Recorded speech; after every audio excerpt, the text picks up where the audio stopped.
लेकर के आ गए हैं आपके समक्ष कक्षा 9 गणित का 13वां चैप्टर, जिसका नाम है पृष्ठीय क्षेत्रफल और आयतन। पृष्ठीय क्षेत्रफल और आयतन में हम घन, घनाभ, बेलन, शंकु और गोला, इसका वक्र पृष्ठ, संपूर्ण पृष्ठ और आयतन के बारे में सीखेंगे।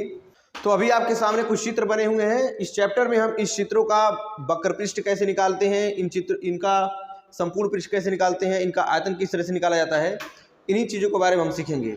तो जो पहला चित्र आपके सामने बना हुआ है ये है घन। ये घन है, इसको अंग्रेजी में कहते हैं क्यूब। ये घनाभ है, इसको अंग्रेजी में बोलते हैं क्यूबाइड। ये है बेलन, अंग्रेजी में इसका नाम है सिलेंडर। ये शंकु है, इसका नाम अंग्रेजी में है कोन। और ये है गोला, अंग्रेजी में बोलते हैं स्फेयर। ये घन में एक कोर होता है, ये घन का ये भी ए है, मान लीजिए ये भी ए होगा, ये भी ए होगा, ये भी ए होगा, ये भी ए होगा, ये भी ए होगा, ये भी ए होगा, ये भी ए होगा, ये भी ए होगा। इसको हम बोलते हैं घन का कोर। घनाभ में देखिए, घनाभ का ये लंबाई होता है, ये होता है चौड़ाई और ये होता है ऊंचाई। तो घनाभ में तीन होते हैं, एक लंबाई होता है, एक चौड़ाई होता है और एक ऊंचाई होता है। इसी तरह से अगर हम बेलन की बात करें तो बेलन में दो चीज़ें होती हैं। पहला क्या है? पहला है इस बेलन का त्रिज्या, जो इसका वृत्तीय भाग होता है, ये इसका त्रिज्या होता है। और ये होता है बेलन का ऊंचाई, यानी कि हाइट। ये बेलन की ऊंचाई होता है। बेलन हो गया। ये है शंकु। शंकु में भी ये त्रिज्या होती है, शंकु की एक त्रिज्या होती है। और ये है शंकु की ऊंचाई होता है, ये शंकु का ऊंचाई h होता है। और ये जो चीज़ है ये शंकु का तिर्यक ऊंचाई होता है, जिसको यल से डिनोट किया जाता है। गोले में सिर्फ एक चीज़ मिलेगा आपको, वो है गोले की त्रिज्या। तो इसमें सबसे पहले हम जान लेंगे कि जितने भी चित्र बने हुए हैं इन सबका वक्र पृष्ठ कैसे निकालेंगे, संपूर्ण पृष्ठ किस तरह से निकालेंगे और इसका आयतन क्या होगा। किसी भी इसमें से किसी भी जो चित्र बना हुआ है जितना भी, इसमें अगर हमको वक्र पृष्ठ निकालना हो किसी भी चीज़ का, तो ऊपर वाला यानी कि टॉप पॉइंट और नीचे वाला यानी कि बॉटम पॉइंट को छोड़ करके जो चारों तरफ की जो जितने भी क्षेत्रफल हैं ये सब उसके वक्र पृष्ठ के अंतर्गत आते हैं। तो अगर हमको मान लीजिए घन का वक्र पृष्ठ निकालना है तो हमको इसका क्षेत्रफल निकालेंगे, इसका क्षेत्रफल निकालेंगे, इसका क्षेत्रफल निकालेंगे और इसका क्षेत्रफल निकालेंगे। यानी कि जो चारों क्षेत्रफल है, जो चारों वर्गाकार क्षेत्रफल है, ये वाला क्षेत्रफल, उधर वाला क्षेत्रफल, ये वाला क्षेत्रफल और फ्रंट वाला क्षेत्रफल, इसका क्षेत्रफल निकालेंगे तो उसका वक्र पृष्ठ मिलेगा हमको। संपूर्ण पृष्ठ अगर हमको निकालना रहेगा तो ये तो चारों निकालेंगे ही, जो चारों दीवार हैं, ऊपर जो टॉप इसका पॉइंट है और इसका जो बॉटम पॉइंट है, इसको भी अगर हम क्षेत्रफल में ऐड कर लेंगे तो वो हो जाएगा इस घन का संपूर्ण पृष्ठ। इसी प्रकार से घनाभ में आते हैं। अगर घनाभ का वक्र पृष्ठ हमको निकालना रहेगा तो इसका ये दीवार, पीछे का दीवार, ये दीवार और सामने का दीवार, ये जो चारों दीवार हैं, इसका क्षेत्रफल जब हम निकालेंगे तो ये होता है इसका वक्र पृष्ठ। संपूर्ण पृष्ठ निकालना रहेगा तो उसका टॉप पॉइंट और बॉटम पॉइंट दोनों का क्षेत्रफल अगर हम उसमें ऐड कर देते हैं तो ये संपूर्ण पृष्ठ होता है। बेलन में क्या है? बेलन में अगर हम इसका क्षेत्रफल निकालेंगे, जो ये सर्कुलर ये इस तरह का भाग है, इसका क्षेत्रफल निकालेंगे तो ये होता है हमारा वक्र पृष्ठ। ऊपर जो वृत्ताकार भाग है और नीचे जो वृत्ताकार भाग है, इसका भी क्षेत्रफल अगर हम उसमें ऐड कर देते हैं तो होता है संपूर्ण पृष्ठ। शंकु में क्या है? शंकु का अगर इसका क्षेत्रफल निकालते हैं तो ये होता है वक्र पृष्ठ और नीचे वाले वृत्त को भी उसमें ऐड कर देंगे तो वो संपूर्ण पृष्ठ होता है। गोला, गोले का वक्र पृष्ठ संपूर्ण पृष्ठ सेम होता है, क्योंकि गोले में एक ही प्रकार का तल होता है जो कि वक्र तल है। अब मान लीजिए किसी घन का अगर कोर ए हो तो घन का वक्र पृष्ठ क्या होगा? घन जो होता है, घन के अगर आप सभी सरफेस को देखेंगे तो उसमें 6 सरफेस होते हैं। 6 सरफेस आप देखेंगे घन का तो वो वर्गाकार होता है। यानी कि अगर घन के एक जो सतह है उसका क्षेत्रफल निकालेंगे तो ए स्क्वायर आएगा, जो कि वर्ग का क्षेत्रफल होता है। इसी तरह से इसका क्षेत्रफल निकालेंगे तो वो भी ए स्क्वायर आ जाएगा, इसका क्षेत्रफल निकालेंगे तो ये भी ए स्क्वायर आ जाएगा और सामने वाले का क्षेत्रफल निकालेंगे तो ये भी स्क्वायर आएगा। तो घन में जो चार दीवारें हैं, इसका अगर क्षेत्रफल निकालेंगे तो ए स्क्वायर, ए स्क्वायर, ए स्क्वायर, ए स्क्वायर, यानी कि 4 ए स्क्वायर आ जाएगा इसका वक्र पृष्ठ। अगर ऊपर वाला और नीचे वाला भी ले लेंगे तो उसमें एक ऊपर वाला और एक नीचे वाला, 2 और ऐड हो जाएगा तो 6 ए स्क्वायर हो जाएगा इसका संपूर्ण पृष्ठ। इसका अगर हमको निकालना रहेगा तो अगर इसका वक्र पृष्ठ हम निकालेंगे तो इसका क्षेत्रफल निकालना पड़ेगा, ये सामने वाले का क्षेत्रफल निकालेंगे।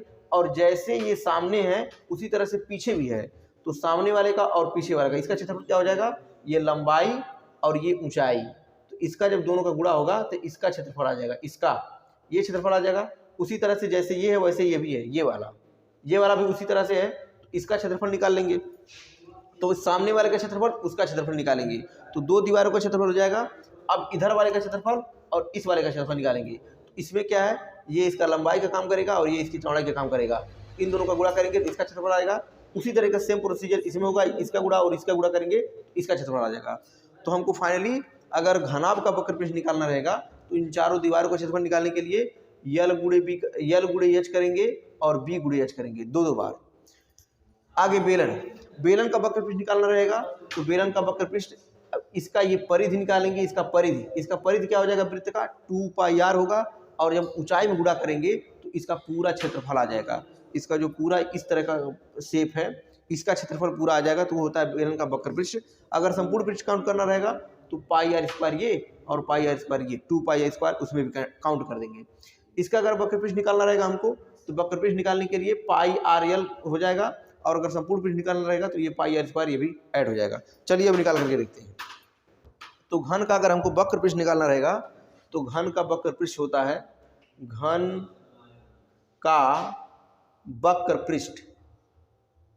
पृष्ठ होता है, घन का वक्र पृष्ठ 4a स्क्वायर होता है। घन का वक्र पृष्ठ, अगर घन का कोण a है, अगर आप घन का कोण x मान लेते हैं तो 4x स्क्वायर हो जाएगा। घन का कोण अगर आप l मान लेते हैं तो 4l स्क्वायर हो जाएगा। इसी तरह से घन का अगर संपूर्ण पृष्ठ निकालना रहेगा तो 4 था वक्र पृष्ठ में, ऊपर वाला नीचे वाला फिर काउंट कर लेंगे, तो घन का जो संपूर्ण पृष्ठ होता है वो 6a स्क्वायर होता है। तो लिखेंगे घन का संपूर्ण पृष्ठ, घन का संपूर्ण पृष्ठ जो होगा वो हो जाएगा 6a स्क्वायर। कभी कभी किताब में वक्र पृष्ठ या संपूर्ण पृष्ठ न करके सीधे कर देता है पृष्ठीय क्षेत्रफल ज्ञात कीजिए, तो कभी भी पृष्ठ क्षेत्रफल ज्ञात कीजिए लिखा रहे या फिर पृष्ठीय क्षेत्रफल लिखा रहे तो उसको हम संपूर्ण पृष्ठ के अंतर्गत ही लेते हैं। तो घन का जो वक्र पृष्ठ होता है वो 4a स्क्वायर होता है, घन का संपूर्ण पृष्ठ जो होता है वो 6 स्क्वायर होता है। इसी तरह से जो घन का आयतन होता है वो a क्यूब होता है। तो घन का आयतन भी लिख लेंगे, घन का आयतन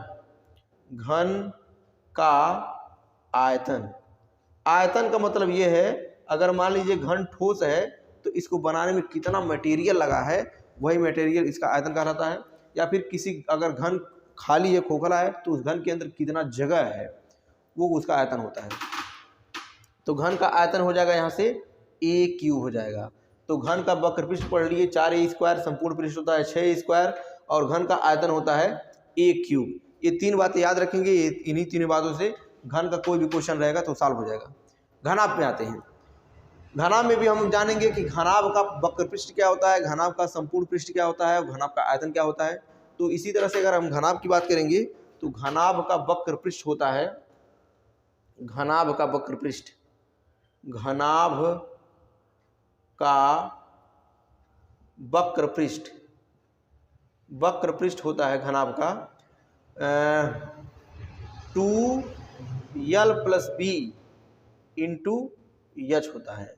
ये होता है घनाभ का वक्र पृष्ठ। घनाभ का वक्र पृष्ठ होता है 2l + b × h। किस तरह से निकलता है घनाभ का वक्र पृष्ठ, जैसे l का h में गुणा करेंगे तो इसका क्षेत्रफल आ जाएगा सामने वाले का, तो l गुणे h होता है प्लस फिर h गुणे b करते हैं तो इसका क्षेत्रफल आ जाता है, h गुणे b करते हैं ये आ जाता है। और जैसे सामने है उसी तरह से पीछे भी है, जैसे इस तरह से उसी तरह इस तरह भी है, तो 2 हो जाता है, तो यहाँ पे 2 लिख देते हैं। तो ये LH और यहाँ पे BH है, तो H यहाँ से कॉमन ले लेंगे तो हो जाता है 2l + b और H कॉमन हो जाता है तो यहाँ H आ जाता है, तो ये हो जाता है 2l + b × h। ये आ जाता है घनाभ का वक्र पृष्ठ। घनाभ का अगर संपूर्ण पृष्ठ निकालना रहेगा तब क्या होगा, तो घनाभ में 3 प्रकार के सतह होते हैं और तीनों सतह 2 होते हैं। तो हो जाएगा l गुणे b, एक सतह का ये क्षेत्रफल हो जाएगा जो नीचे वाला है और ऊपर वाला, इसका हो जाएगा l गुणे b। सामने वाले का हो जाएगा l गुणे h, उसी तरह से पीछे वाले का हो जाएगा l गुणे h, और इधर वाले का हो जाएगा b गुणे h, इधर का भी हो जाएगा b गुणे h। तो पूरा मिला जुला हो जाएगा। ये पहली बात है। दूसरी बात, घनाभ का संपूर्ण पृष्ठ, संपूर्ण पृष्ठ जो होता है, संपूर्ण पृष्ठ, वो हो जाएगा 2l गुणे बी प्लस बी गुणे एच प्लस एच गुणे यल। तो 2lb bh और hL होता है घनाभ का संपूर्ण पृष्ठ। अब हम देखेंगे घनाभ का आयतन क्या है। तो घनाभ का आयतन जो तीसरी बात है इसकी, घनाभ का आयतन, आयतन हाँ करिए का घनाभ का आयतन हो जाएगा यल गुणे बी गुणे एच, ये होता है घनाभ का आयतन।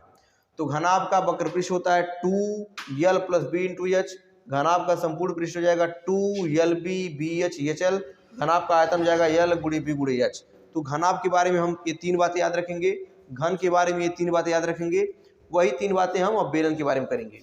तो बेलन के बारे में देखिए क्या हो जाएगा, इसमें थोड़ा सा एक लाइन खींच देते हैं। अच्छा, बेलन का वक्र पृष्ठ, बेलन का वक्र पृष्ठ निकाल लेंगे।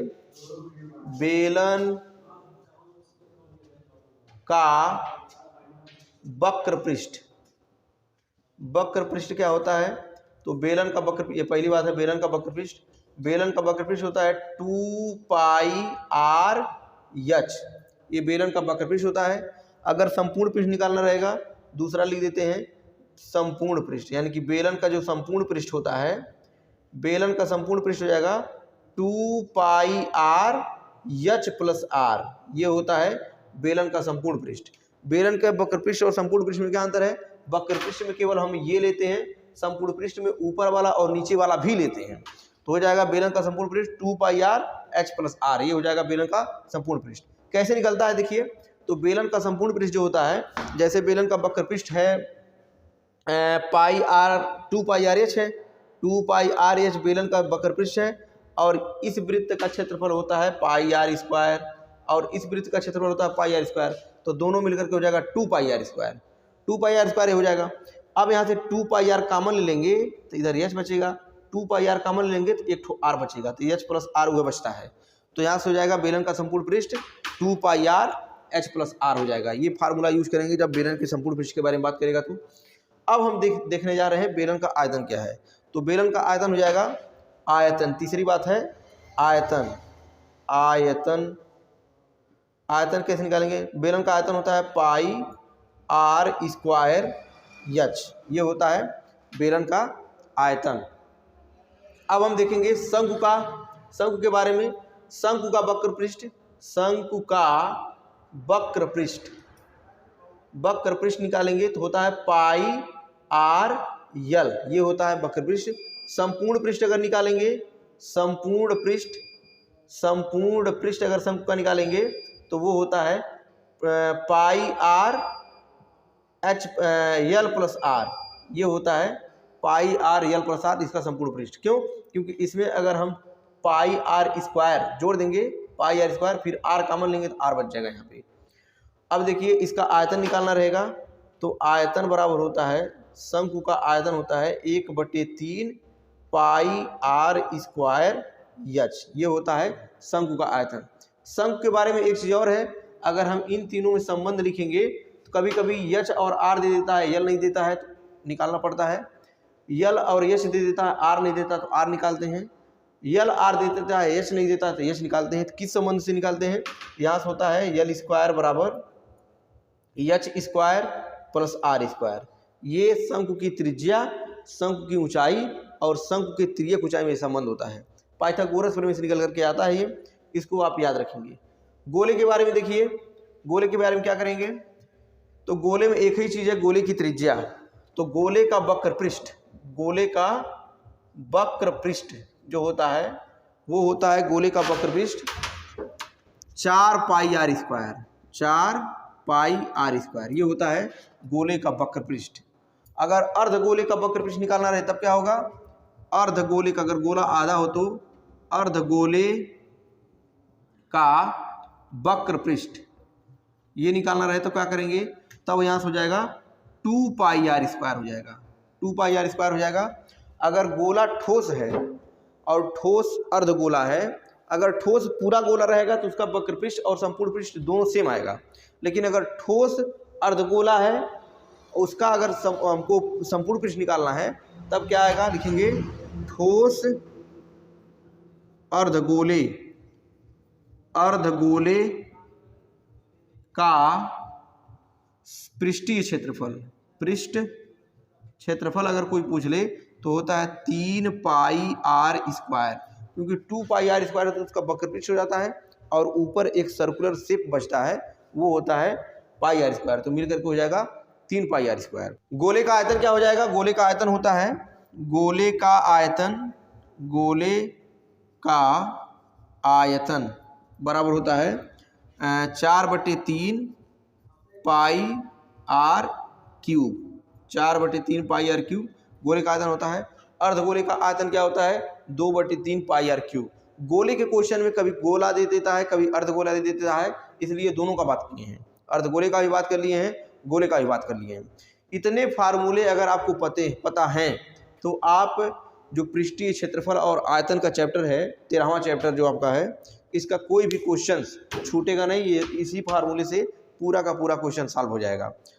एक घन का संपूर्ण पृष्ठीय क्षेत्रफल 48x² है, इसका पार्श्व पृष्ठीय क्षेत्रफल ज्ञात कीजिए, ये क्वेश्चन है हमारा। तो घन का संपूर्ण पृष्ठीय क्षेत्रफल होता है 6a² और घन के पार्श्व पृष्ठीय क्षेत्रफल का अर्थ होता है घन का वक्र पृष्ठ, और घन का वक्र पृष्ठ होता है 4a²। तो देखिए इसका 6a² यानी कि घन का संपूर्ण पृष्ठीय क्षेत्रफल दे दिया है 48x²। तो सबसे पहले इसको लिख लेंगे, घन का संपूर्ण पृष्ठीय क्षेत्रफल, संपूर्ण पृष्ठीय क्षेत्रफल यानी कि 6a² बराबर दे दिया है 48x², ये दे दिया है।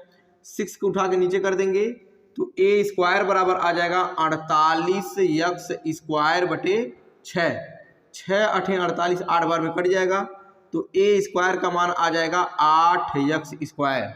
हमको घन का पार्श्व पृष्ठीय क्षेत्रफल ज्ञात करना है यानी कि उसका वक्र पृष्ठ, तो लिखेंगे घन का पार्श्व पृष्ठीय क्षेत्रफल बराबर होता है 4a²। तो 4 लिख देंगे, a² का मान 8x² है तो 8x² हो जाएगा, 8 चौक 32 तो हो जाएगा 32x²। ये हो जाएगा घन का पार्श्व पृष्ठीय क्षेत्रफल यानी कि घन का वक्र पृष्ठ। एक घनाभ का संपूर्ण पृष्ठीय क्षेत्रफल ज्ञात कीजिए जिसका लंबाई है 6 सेमी, चौड़ाई है 7 सेमी और ऊंचाई है 8 सेमी। ये क्वेश्चन है हमारा। घनाभ का संपूर्ण पृष्ठीय क्षेत्रफल होता है 2LB + BH + HL। तो चलिए देखते हैं इसको किस तरह किया जाएगा। तो सबसे पहले हम लिखेंगे लंबाई L बराबर, लिखेंगे लंबाई L बराबर 6 सेमी दिया है, चौड़ाई B बराबर दिया है 7 सेमी, ऊंचाई H बराबर दिया है 8 सेमी। ये तीनों बीमाएं उसका दिया हुआ है। घनाभ का हमको संपूर्ण पृष्ठीय क्षेत्रफल ज्ञात करना है, तो लिखेंगे घनाभ का संपूर्ण पृष्ठीय क्षेत्रफल, घनाभ का संपूर्ण पृष्ठीय क्षेत्रफल होता है 2LB + BH + HL। तो 2 हो जाएगा, L की जगह पे L का मान लिख देंगे 6, B की जगह पे B का मान लिख देंगे 7 प्लस B की जगह पे B का मान 7 रखेंगे, H की जगह पे H का मान 8 रखेंगे प्लस H की जगह पे 8 रख देंगे और L की जगह पे रख देंगे 6। तो यहाँ से आ जाएगा 2 6 7 42 प्लस 7 8 56 प्लस 8 6 48, ये हो जाएगा 2 42 में 48 जोड़ेंगे तो 90 आएगा और 90 में 56 जोड़ देंगे तो 146 आएगा। तो यहाँ हो जाएगा 2 × 146 हो जाएगा और 146 दूनी हो जाएगा 292। तो यहाँ लिख देंगे 292 92 सेमी स्क्वायर आ जाएगा इस घनाभ का संपूर्ण पृष्ठीय क्षेत्रफल। एक घन के विकर्ण की लंबाई 8 कड़ी में 3 सेमी है, इसका पृष्ठीय क्षेत्रफल ज्ञात कीजिए। ये क्वेश्चन है हमारा। घन का जो विकर्ण होता है वो होता है करड़ी में 3 गुणे भुजा। तो करड़ी में 3 गुणे भुजा का मान दे दिया है 8 करड़ी में 3। देखिए कैसे इसको करेंगे। तो लिखेंगे घन का विकर्ण, घन का विकर्ण दिया है, घन का विकर्ण दिया है 8 करड़ी में 3, और घन का जो विकर्ण होता है वो करड़ी में 3 गुणे भुजा होता है। तो घन के विकर्ण के नीचे लिख देंगे करड़ी में 3 गुणे भुजा। तो करड़ी में 3 गुणे भुजा बराबर हो जाएगा 8 करड़ी में 3, करड़ी में 3 से करड़ी में 3 स्वाहा, भुजा बराबर आ जाएगा 8 सेमी। तो घन का जो भुजा है वो 8 सेमी आ गया। हमको इसका पृष्ठीय क्षेत्रफल ज्ञात करना है। तो लिखेंगे घन का पृष्ठीय क्षेत्रफल, घन का पृष्ठीय क्षेत्रफल, पृष्ठीय क्षेत्रफल होता है से 6 गुणे भुजा का स्क्वायर यानी कि 6a स्क्वायर होता है। तो लिखेंगे 6 गुणे भुजा यानी कि 8 का स्क्वायर कर देंगे। तो 6 गुणे 8 अठाएँ 64 हो जाएगा, 6 चौक का 24 और 6 चौक 36 दूनी 38, 384 सेमी स्क्वायर आ जाएगा इसका पृष्ठीय क्षेत्रफल। एक आयताकार हाल के फर्श का परिमाप 250 मीटर है और इसकी ऊंचाई 6 मीटर है। रुपये 6 प्रति वर्ग मीटर की दर से इसके चारों दीवारों पर पुताई करने का खर्च ज्ञात कीजिए। ये क्वेश्चन है हमारा। आयताकार जो हाल है उसका जो फर्श का परिमाप है वो दिया है 250 मीटर। तो यहाँ पर हो जाएगा आयत का परिमाप यानी कि हाल के फर्श जो कि आयताकार है, फर्श का परिमाप दे दिया है 250 मीटर दे दिया है। अब यहाँ पे परिमाप इसका हो जाएगा 2l + b। ये आयत का परिमाप होता है, बराबर हो जाएगा 250। 2 को नीचे कर देंगे तो हो जाएगा l + b बराबर 250/2। 2 से भाग देंगे तो 125 आ जाएगा इसका l + b का मान। ऊंचाई दे दिया है 6 मीटर। तो लिखेंगे ऊंचाई h बराबर दिया है 6 मीटर। आगे कह रहा है कि रुपये 6 प्रति वर्ग मीटर की दर से इसके चारों दीवारों पर पुताई करने का खर्च ज्ञात कीजिए। तो सबसे पहले हम निकालेंगे इसके चारों दीवारों का जो क्षेत्रफल है यानी कि घनाभ का वक्र पृष्ठ का फार्मूला लगेगा। तो लिखेंगे चारों दीवारों का क्षेत्रफल, चारों दीवारों का क्षेत्रफल, चारों दीवारों का क्षेत्रफल हो जाएगा 2l + b × h। तो लिखेंगे 2l + b का मान यहाँ आया है 125, तो 125 रख देंगे। h का मान आ गया है 6 मीटर, तो यहाँ 6 मीटर लिख देंगे। 125 दूनी 250, 250 का जब 6 में गुणा करेंगे तो 25 छक्का 150 यानी कि 1500 आ जाएगा। तीनों का गुणा करेंगे तो 1500 सेंटीमीटर स्क्वायर आ जाएगा चारों दीवारों का क्षेत्रफल। अब 1 वर्ग मीटर पुताई करने का जो खर्च है वो 6 रुपये है, क्योंकि दिया है रुपये 6 प्रति वर्ग मीटर की दर से। तो 6 रुपये का इसमें गुणा हो जाएगा तो हमारा अमाउंट आ जाएगा कितना खर्च होगा। तो लिखेंगे पुताई करने का खर्च, पुताई कराने का खर्च निकाल लेंगे तो हो जाएगा 1500 × 6, तो 15 छक्का 900 यानी कि 9000 रुपये आंसर है। एक क्लासरूम 7 मीटर लंबा, 6.5 मीटर चौड़ा तथा 4 मीटर ऊंचा है। इसमें 3 मीटर × 1.4 मीटर का एक दरवाज़ा है तथा 3 खिड़कियां 2 मीटर × 1 मीटर माप की हैं। इसकी अंदर की दीवार को रंगवाना है। ठेकेदार का चार्ज रुपये 5.25 प्रति वर्ग मीटर है। रंग कराने का खर्च ज्ञात कीजिए। इस क्वेश्चन में एक क्लासरूम है, क्लासरूम के चारों दीवारों पर हमको रंग कराना है और क्लासरूम के दीवारों पर एक दरवाज़ा और 3 खिड़कियां लगी हुई हैं। खिड़कियों और दरवाजे के क्षेत्रफल को हम क्या करेंगे, क्लासरूम के वक्र पृष्ठ से घटा देंगे तो वो भाग हमको मिल जाएगा जिस पर हमको रंग लगाना है। तो सबसे पहले हम लिखते हैं क्लासरूम की लंबाई क्या है, चौड़ाई क्या है और उसकी ऊंचाई क्या है। उसके बाद हम उसका वक्र पृष्ठ निकालेंगे। फिर दरवाजे और खिड़की के क्षेत्रफल को घटाएंगे। चलिए देखते हैं। तो सबसे पहले हम लिखेंगे क्लासरूम की लंबाई यल बराबर कितना है, 7 मीटर दिया है, 60 मीटर। चौड़ाई बी बराबर दिया है 6.5 मीटर और ऊंचाई दिया है 4 मीटर। ऊंचाई एच बराबर दिया है 4 मीटर। हम सबसे पहले इस क्लासरूम का वक्र पृष्ठ निकालेंगे। तो लिखेंगे वक्र पृष्ठ बराबर हो जाएगा, इसका वक्र पृष्ठ बराबर हो जाएगा 2l + b × h। ये होता है वक्र पृष्ठ का फार्मूला। तो हो जाएगा यहाँ से 2l का मान कितना है, l का मान है आपका 7 प्लस b का मान कितना है, b का मान है 6.5 और गुणे h का मान है 4। तो यहाँ से आ जाएगा 2 चौक 8 हो जाएगा, 8 गुणे 7 और 6 13.5 हो जाएगा। अब 8 का इसमें गुणा करेंगे तो 8 × 5 = 40 हो जाएगा, 0 4 हासिल, 8 × 3 = 24 और 4 = 28 हो जाएगा, 2 हासिल, 8 × 9 8 और 2 10। तो 108 मीटर स्क्वायर आ जाएगा पूरे क्लासरूम का क्षेत्रफल।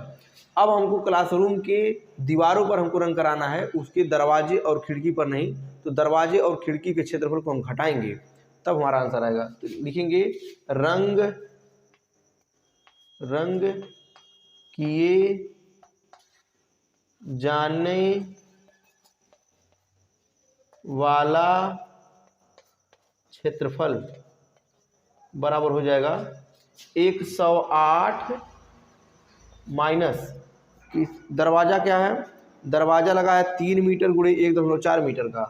तो 3 मीटर गुणे 1.4 मीटर का दरवाजा है। फिर 3 खिड़कियां हैं 2 मीटर गुणे 1 मीटर की, तो 2 गुणे 1 हो जाएगा। यहाँ से लिखेंगे 108 माइनस 14 तियाँ 42, तो हो जाएगा 4.2 माइनस है, देखिए 2 तियाँ 6 हो जाएगा, -6 हो जाएगा, 6 और 4 10 हो जाएगा। तो यहाँ से आ जाएगा 108 माइनस 10.2। अब इसको हम घटाएंगे तो आ जाएगा 97.8, 97.8 बचेगा। ये इतना मीटर स्क्वायर आ जाएगा क्षेत्रफल, उसका क्षेत्रफल है जितना हमको रंग लगाना है। अब हम क्या करेंगे, रंग लगाने का खर्च निकालेंगे। खर्च किस तरह से दिया है, रुपये 5.25 प्रति वर्ग मीटर है। तो लिखेंगे रंग कराने का खर्च। तो हो जाएगा यहाँ से रंग कराने का खर्च क्या हो जाएगा, लिखेंगे 97.8 गुणे 5.25। यहाँ से इसका गुणा करेंगे तो आ जाएगा 513.450। ये हो जाएगा, इतना रुपए लगेगा उसको रंग कराने का।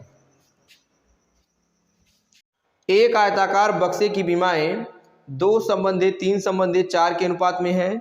यदि इसको ₹4 प्रति वर्ग मीटर तथा ₹4.50 प्रति वर्ग मीटर की 2 भिन्न दरों द्वारा कागज की पन्नी को ढकने का खर्च का अंतर ₹416 हो, तब बॉक्स की बीमाएं ज्ञात कीजिए। इस क्वेश्चन में एक बॉक्स है, उस बॉक्स की बीमाएं जो है उसका अनुपात दे दिया है 2 संबंधित 3 संबंधित 4। ये उसके बॉक्स की बीमाओं का अनुपात है। उस बॉक्स के चारों तरफ हमको पन्नी लगाना है। पन्नी लगाने का जो खर्च है 4.5 रुपये प्रति वर्ग मीटर की दर से और 4 रुपये प्रति वर्ग मीटर की दर से, इन खर्चों का अंतर 416 दिया है। बॉक्स की बीमाएं क्या है, यही बात हमको बतानी है। तो हम मान लेंगे बॉक्स की बीमाएं 2x, 3x तथा 4x हैं। अब हम बॉक्स का पृष्ठीय क्षेत्रफल निकालेंगे।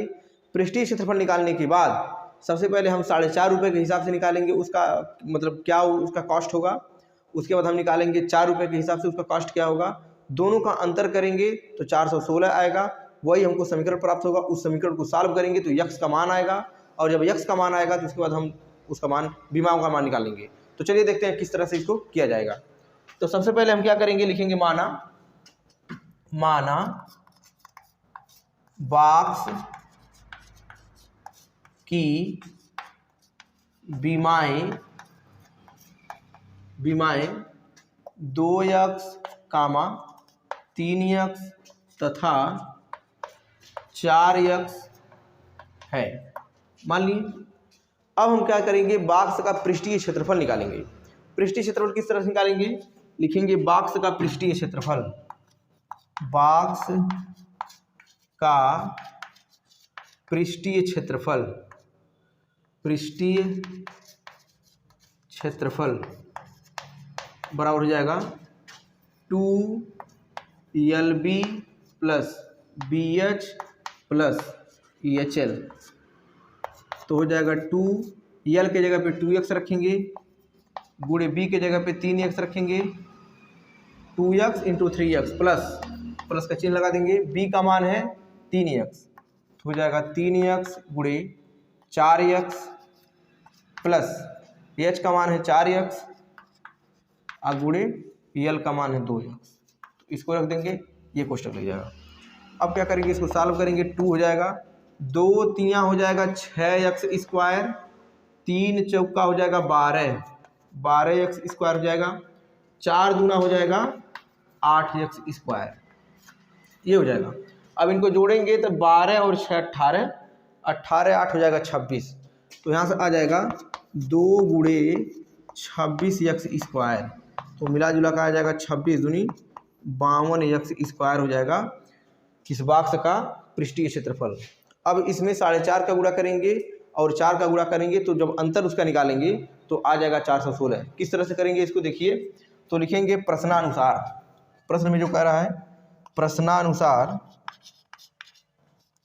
प्रश्नानुसार हो जाएगा।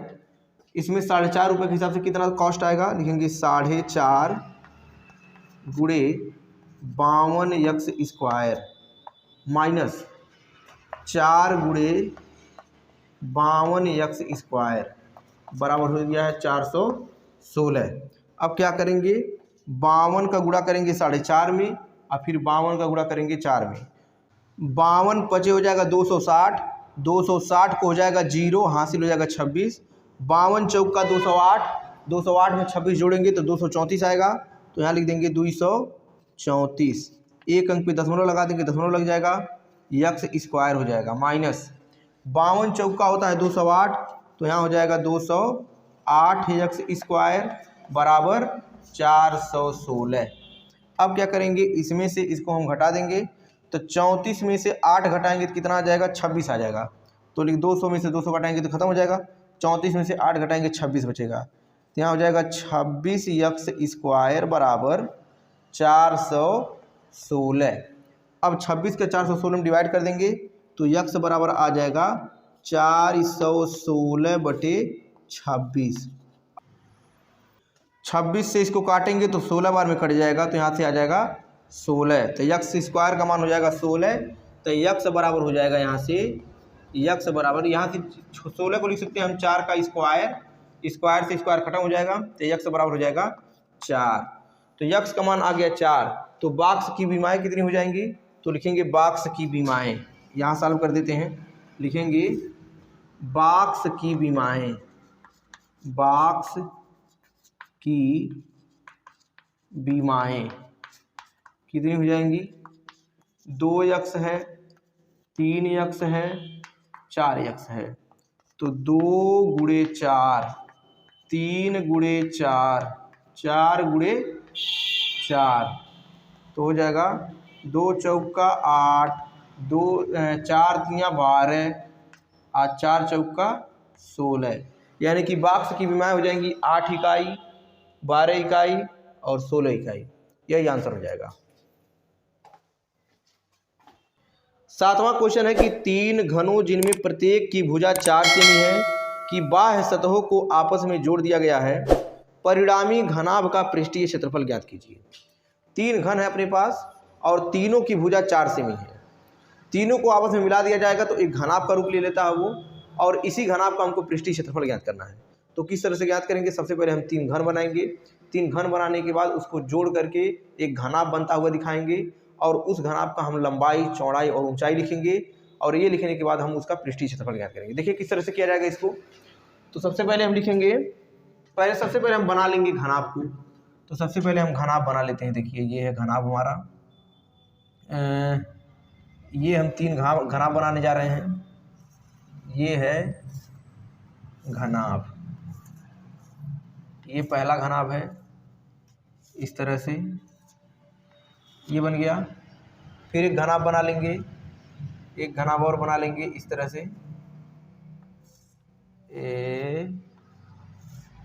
इस तरह से बना लेंगे। एक यहाँ भी बना लेंगे घनाभ। 3 घनाभ पहले बनाएंगे। देखिए इस तरह से बनाएंगे। ये दूसरा घनाभ बन गया। इस तरह से 3 घनाभ है और प्रत्येक की जो भुजा है वो 4 सेमी दिया है। 3 घनाभ इस तरह से बनाएंगे।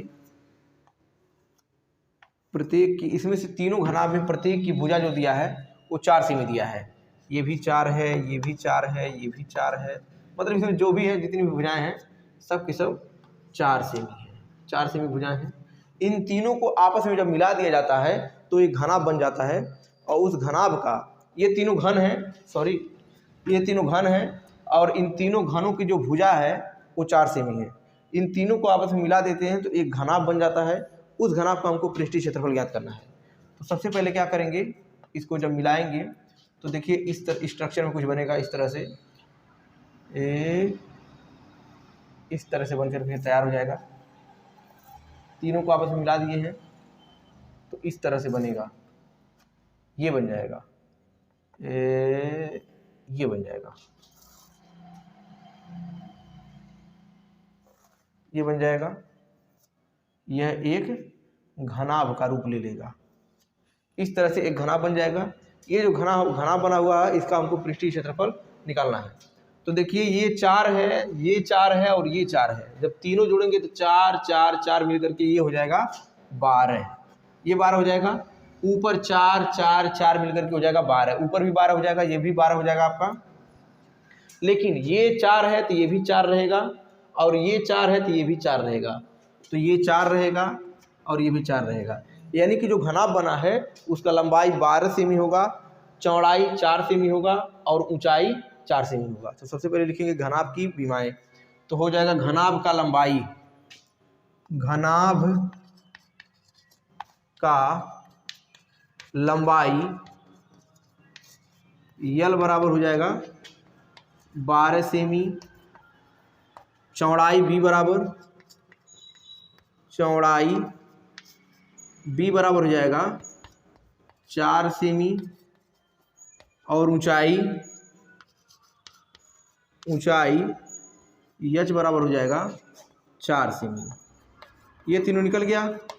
अब घनाभ का हम पृष्ठीय क्षेत्रफल ज्ञात करेंगे। लिखेंगे घनाभ का पृष्ठीय क्षेत्रफल, घनाभ का पृष्ठीय क्षेत्रफल 2LB plus BH plus HL, ये हो जाएगा 2L के जगह पे लिखा जाएगा 12 गुणे B के जगह पे 4 प्लस B के जगह पे 4, H के जगह पे 4 प्लस H के जगह पे 4, L के जगह पे 12, ये हो जाएगा। तो यहाँ से लिख देंगे 2 12 चौक 48 प्लस 4 चौका 16 प्लस 12 चौक 48। अब लिख देंगे 2 गुणे 48 में जब 16 जोड़ेंगे तो 64 आएगा, 64 में फिर 48 जोड़ देंगे तो आ जाएगा 112 आ जाएगा। तो 64 में 48 जोड़ देंगे तो 112 आ जाएगा। 1 1 2 हो जाएगा, 112 का 2 में गुणा करेंगे तो 224 आ जाएगा सेमी स्क्वायर। ये हो जाएगा घनाभ का पृष्ठीय क्षेत्रफल। यही आंसर है हमारा। 8वां क्वेश्चन है 18 मीटर गुणे 12 मीटर गुणे 9 मीटर के आकार के घनाभ से 3 मीटर भुजा वाले कितने घन काटे जा सकते हैं। तो इस क्वेश्चन में एक घनाभ है, उस घनाभ से 3 मीटर भुजा वाले कितने घन काटे जा सकते हैं, इसी बात को बताना है हमें। तो हम सबसे पहले इसमें मान लेंगे कि माना घनाभ से 3 मीटर भुजा वाले n घन काटे जा सकते हैं। फिर क्या करेंगे, n घनों का आयतन घनाभ के आयतन के बराबर कर देंगे और इसी चीज़ को हम सॉल्व करेंगे जब फार्मूला लगा करके, तो हमारा आंसर निकल जाएगा, यानी कि n का मान निकल जाएगा कि कितने घन काटे जा सकते हैं। तो सबसे पहले हम लिखेंगे घनाभ की विमाएँ। तो लिखेंगे घनाभ की विमाएँ दे दिया है, घनाभ की विमाएँ, घनाभ की विमाएँ, घनाभ की विमाएँ दे दिया है। क्या है दिया है 18 मीटर गुणे 12 मीटर, 18 मीटर गुणे 12 मीटर गुणे 9 मीटर, ये दे दिया घनाभ की विमाएँ। घन की भुजा कितनी है, घन की भुजा दे दिया है 3 मीटर, 3 मीटर। अब हमको बताना है कि इस घनाभ से 3 मीटर भुजा वाले कितने घन काटे जा सकते हैं, इसी बात को हमको बताना है। सबसे पहले हम मान लेंगे कि माना घनाभ से 3 मीटर भुजा वाले n घन काटे जा सकते हैं। तो लिखेंगे माना घनाभ से 3 मीटर भुजा वाले n घन काटे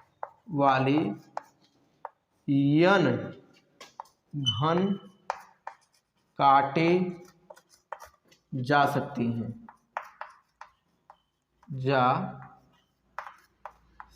हैं, तो लिख देंगे। अब हम लिख सकते हैं n घनों का आयतन, n घनों का आयतन जो हो जाएगा वो बराबर होगा घनाभ के आयतन के बराबर, घनाभ का आयतन तो हो जाएगा n गुणे घन का आयतन क्या होता है, घन का आयतन होता है भुजा का क्यूब होता है, और घनाभ का आयतन इसके विमाओं का गुणा कर देंगे आपस में, तो घनाभ का आयतन आ जाएगा। तो लिखेंगे 18 गुणे 12 गुणे 9, इतना मीटर क्यूब हो जाएगा। तो लिखेंगे n गुणे यहाँ पे 3 का क्यूब हो जाएगा बराबर 18 गुणे 12 गुणे 9, 3 पे 3, तो n बराबर हो जाएगा 18 गुणे 12 गुणे 9 बटे 3 पे 3, यानी कि 3 का 3 बार गुणा होगा यहाँ पे। तो तीनों 3 को नीचे कर देंगे, 1 ठो 2 ठो 3 ठो है। देखिए 3 त्रिक का 9, 9 से 9 खत्म, और 3 छका 18 हो जाएगा। तो यहाँ से n बराबर आ जाएगा 12 छका 72, यानी कि 72 घन काटे जा सकते हैं उस घनाभ से, यही आंसर हो जाएगा।